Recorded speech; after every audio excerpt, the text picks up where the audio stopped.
दो पार्टिकल है, एक है ए दूसरा है बी। ए को ना 45 डिग्री एंगल पर से फेंका गया 10√2 मीटर की स्पीड से, और एक टावर से फेंका गया जिसका हाइट है 10 मीटर। बी को 20 मीटर हाइट वाले टावर से फेंका गया हॉरिजेंटली। बोला ये दोनों जो है कोलाइड कर रहा है, यहाँ पे देखो, if they collide in air, हवा में कहीं पे कोलाइड कर रहा है, बीच में यहाँ पे कहीं भी कोलाइड कर सकता है, वी डोंट नो। पूछा यार जब जब कोलाइड करेगा तो उस वक्त what is the distance between the towers, तो दोनों का डिस्टेंस, टावर का डिस्टेंस क्या होगा, मतलब ये वाला डी का वैल्यू निकालना है। और ऑब्वियसली हम लोग जानते हैं अगर कोलाइड करता है मान लो यहाँ पर भी, तो इसका जो रेंज होगा यहाँ से यहाँ तक और इसका जो रेंज होगा, वो दोनों रेंज का सम डी के बराबर होना चाहिए, तभी तो कोलिजन होगा। ठीक। तो चलो अभी हम इसके लिए क्या करते हैं, पहले वर्टिकल डिस्प्लेसमेंट के बारे में बात करते हैं। ए का जो वर्टिकल डिस्प्लेसमेंट होगा ऑब्वियसली वो बी के वर्टिकल डिस्प्लेसमेंट से 10 ज़्यादा होगा।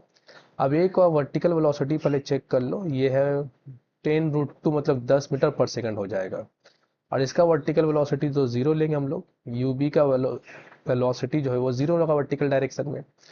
तो इसको हम लोग लिखते हैं, मान लेते टी टाइम के बाद कोलाइड किया तो 10t minus half into G into T का square equal to S B U. इसका तो वर्टिकल वेलोसिटी जीरो है, तो minus half into 10 into T square plus 10।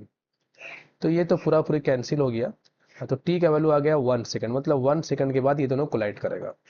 अब मान लेते हैं कि ये दोनों का जो हॉरिजेंटल डिस्प्लेसमेंट इसका x1 और इसका x2 होगा, ऐसे ले लेते हैं, ये x2 हुआ।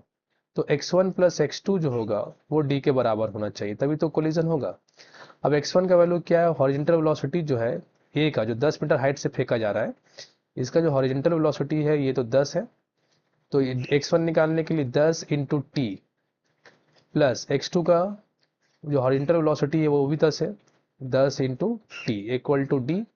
अब टी 1 सेकंड हम लोग निकाल चुके क्योंकि 1 सेकंड के बाद कोलिजन हुआ, तो ऑब्वियसली तो इसका मतलब डी कितना हो गया, 20 मीटर। दो टावर के बीच का जो डिस्टेंस हम लोग को मिल रहा है वो कितना डिस्टेंस मिल रहा है, 20 मीटर, मतलब डी का वैल्यू 20 मीटर हो गया।